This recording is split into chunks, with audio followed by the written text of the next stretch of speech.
Halo, Assalamualaikum warahmatullahi wabarakatuh. Nama saya Mujahida Azam, NIM 2017-17030311036, dosen pengampu dari Perekonomian Indonesia, Ibu Atut Frida Agustin, SEME. Nah, di sini saya akan membahas tentang restrukturisasi dan privatisasi BUMN atau yang kita sebut dengan Badan Usaha Milik Negara. Nah, yang pertama, apa sih itu BUMN? Oke, BUMN adalah salah satu pelaku ekonomi dalam sistem perekonomian nasional di samping badan usaha swasta atau yang kita sebut dengan BUMS dan koperasi. BUMN ini berasal dari kontribusi dalam perekonomian Indonesia yang berperan menghasilkan berbagai barang dan jasa guna mewujudkan kesejahteraan rakyat. BUMN terdapat dalam berbagai sektor seperti sektor pertanian, perkebunan, kehutanan, keuangan, manufaktur, transportasi, pertambangan, listrik, telekomunikasi, dan perdagangan, serta konstruksi. BUMN menurut pasal 1 Undang-Undang Nomor 19 Tahun 2003 tentang BUMN adalah badan usaha yang seluruhnya atau sebagian besar modalnya dimiliki oleh negara melalui penyertaan secara langsung yang berasal dari kekayaan negara yang dipisahkan dan kegiatan utamanya adalah untuk mengelola cabang-cabang produksi yang penting bagi negara dan digunakan sepenuhnya untuk kemakmuran rakyat.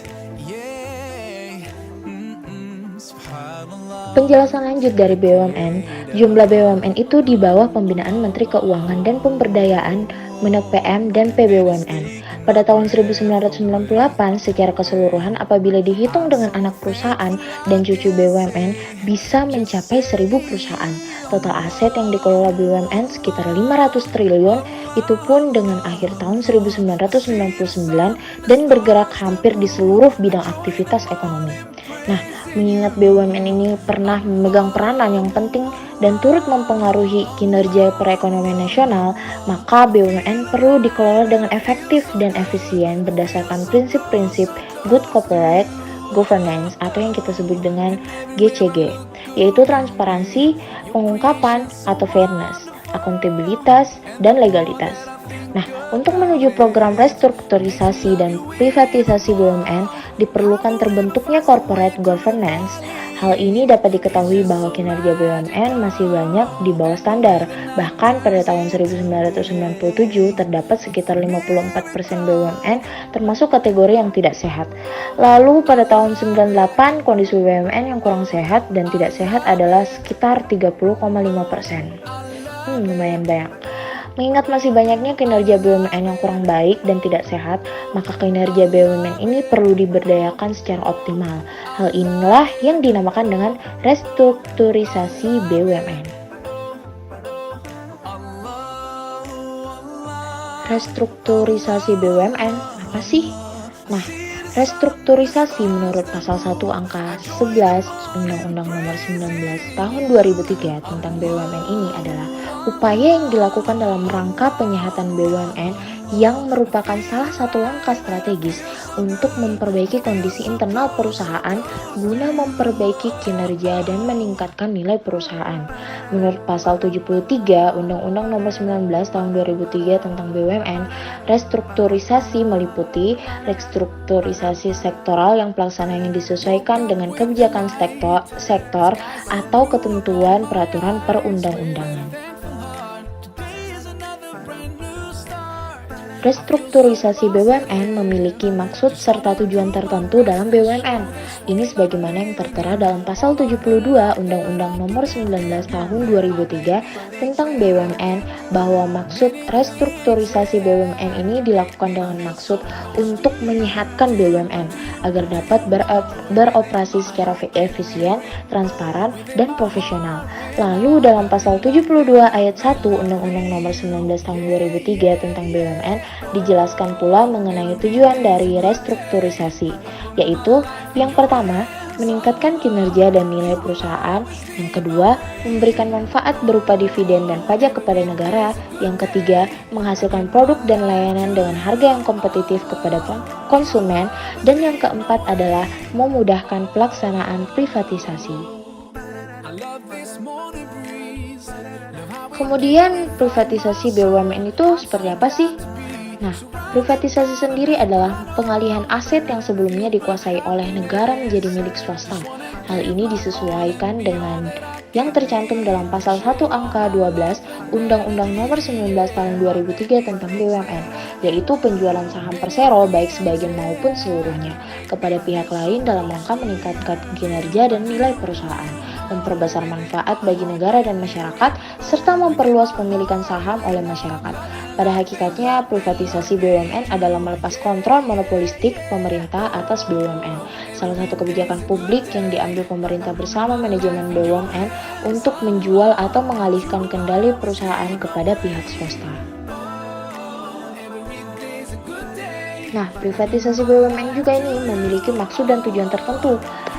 Menurut pasal 74 Undang-Undang Nomor 19 Tahun 2003 tentang BUMN, maksud dari privatisasi BUMN adalah untuk yang pertama, memperluas kepemilikan masyarakat atas Persero, yang kedua, meningkatkan efisiensi dan produktivitas perusahaan, yang ketiga, menciptakan struktur keuangan dan manajemen keuangan yang baik atau kuat, yang keempat, menciptakan struktur industri yang sehat dan kompetitif, yang kelima, menciptakan Persero yang berdaya saing dan berorientasi global, serta menumbuhkan iklim usaha, ekonomi makro, dan kapasitas pasar. Kenapa sih perlu restrukturisasi BUMN? Berikut alasannya. Yang pertama, ada kekhawatiran pihak pemerintah bahwa bila dibiarkan bebas, alat produksi akan dikuasai oleh modal asing dan kelompok-kelompok pengusaha etnis Tionghoa. Yang kedua, BUMN cocok untuk melaksanakan program restrukturisasi ekonomi yang berkembang di tahun 1970-an.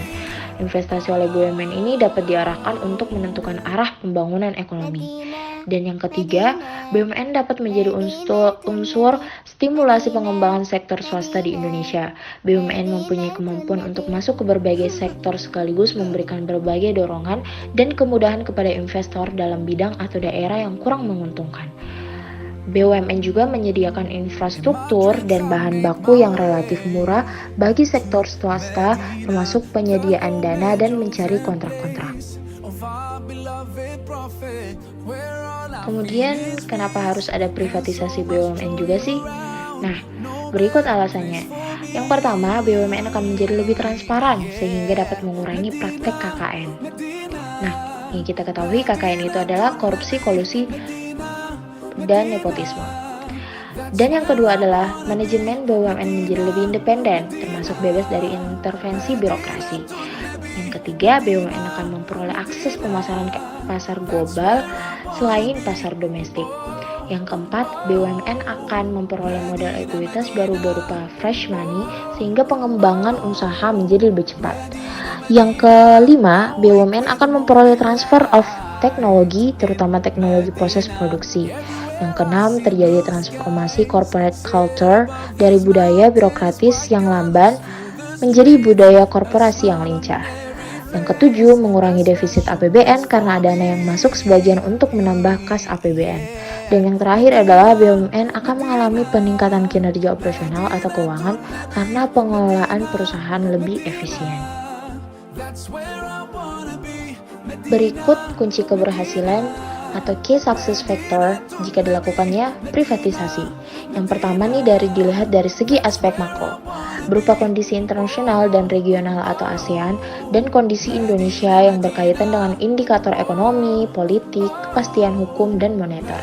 Yang kedua, dilihat dari aspek fundamental perusahaan, berupa status usaha, struktur, dan pertumbuhan pasar, serta struktur pendapatan dan historis perusahaan. Dan yang ketiga adalah market expectation, yang meliputi capital gain dan earning per share yang akan diperoleh. Tetapi tentunya ada kendala yang akan dihadapi dalam proses privatisasi. Yang pertama, kekurang jelasannya struktur pasar dan regulasi, di mana investor potensial biasanya menginginkan kejelasan tentang deregulasi tarif, formulasi tarif yang transparan, serta tingkat kompetisi di masa yang akan datang. Yang kedua adalah kekurang transparan dalam proses tender. Metode penentuan pemenang tender pada umumnya lebih menitik beratkan pada bobot yang bersifat non-kuantitatif, misalnya rencana bisnis dan pengembangan sumber daya manusia atau SDM. Oleh karena itu, penentuan pemenang tender dengan komponen non-kuantitatif yang lebih besar tersebut menjadi relatif lebih sulit untuk dapat dipertanggungjawabkan dibandingkan penentuan yang hanya mempertimbangkan faktor harga semata-mata. Dan yang ketiga adalah keterlibatan BUMN yang berlebihan dalam proses privatisasi. Hal tersebut akan menimbulkan berbagai benturan kepentingan atau konflik of interest, sebab BUMN yang bersangkutan pada umumnya cenderung untuk mencegah persaingan yang lebih kompetitif di pasar atau mencegah penurunan kepemilikan silang pada perusahaan pesaing di pasar. Nah, tentunya restrukturisasi dan privatisasi BUMN ini akan menimbulkan kontroversi dan polemik ya, seperti adanya pro dan adanya kontra. Nah, bagi yang pro, yang pertama itu organisasi pemerintah dianggap sudah terlalu besar sehingga menjadi lamban. Oleh karena itu, organisasi pemerintah harus dikurangi. Kegiatan pemerintah pada fungsi lain yang sejognya dapat dilakukan oleh pihak swasta agar dilepaskan oleh pemerintah. Yang kedua itu, privatisasi berarti mengembalikan tugas pemerintah yang sebenarnya sebagai pengendali negara, bukan sebagai pelaksana. Perusahaan yang diprivatisasi akan berhasil memenuhi permintaan konsumen dan akan mendapat keuntungan serta akan terus tumbuh berkembang. Yang ketiga, privatisasi akan memberikan manfaat bagi konsumen karena perusahaan yang dimiliki oleh swasta memiliki insentif yang besar untuk memproduksi barang dan jasa dalam jumlah dan kualitas yang diharapkan oleh konsumen. Yang keempat, privatisasi akan merangsang kompetisi yang akan menuju kepada efisiensi dan selanjutnya meningkatkan produktivitas. Yang kelima, privatisasi BUMN akan membantu pemerintah mendapatkan dana segar untuk membangun infrastruktur yang diperlukan masyarakat. Selanjutnya di sisi kontra, yang pertama adalah penjualan saham BUMN yang kinerjanya positif, berarti pemerintah ini bertindak merugikan negara. BUMN yang mempunyai kinerja positif berarti menjadi sumber pemasukan keuangan negara. Jika diprivatisasi, maka berarti akan mengurangi sumber income atau pendapatan dari negara. Pihak swasta yang hanya akan membeli aset BUMN yang menguntungkan. Kemudian yang kedua adalah pemerintah kehilangan pendapatan dari keuntungan dan pajak yang berasal dari BUMN yang kinerjanya positif. Yang tersisa berarti hanya BUMN yang merugi dan tentu saja sulit untuk diprivatisasikan. Yang ketiga, faktor efisiensi BUMN bukan ditentukan oleh kepemilikan perusahaan, sehingga alasan penjualan saham atau aset BUMN kepada swasta dengan tujuan agar BUMN efisien adalah tidak relevan. Yang keempat adalah denasionalisasi, merupakan tindakan yang tidak tepat ketika sebagian besar industri dalam keadaan resesi. Yang kelima, kembali lagi ke denasionalisasi akan merusak jaringan kerjasama antar BUMN dalam sistem subsidi silang oleh pemerintah. Nah, yang terakhir adalah tentang kesimpulan dari keseluruhannya. Pelaksanaan restrukturisasi dan privatisasi BUMN akan berjalan dengan baik jika terdapat komitmen yang tinggi, baik dari pemerintah, swasta, dan masyarakat dalam melakukan pengawasan dan untuk meningkatkan kinerja BUMN, sehingga terdapat timbal balik berupa keuntungan-keuntungan yang dapat menguntungkan semua pihak dan dapat mensejahterakan rakyat. Oleh karena itu, restrukturisasi dan privatisasi dapat membuat dampak positif sepanjang dilakukannya sesuai dengan peraturan perundang-undangan yang berlaku dan tidak melanggar ketentuan peraturan yang telah ada. Karena dengan adanya restrukturisasi dan privatisasi dapat membuat kinerja BUMN lebih baik agar mencapai target, serta menambah pemasukan negara dan membantu perekonomian negara Republik Indonesia. Baik, terima kasih untuk presentasi saya mengenai restrukturisasi dan privatisasi oleh BUMN. Semoga ini dapat bermanfaat buat kalian dan mohon maaf sebelumnya jika ada kesalahan kata dari saya. Wassalamualaikum warahmatullahi wabarakatuh.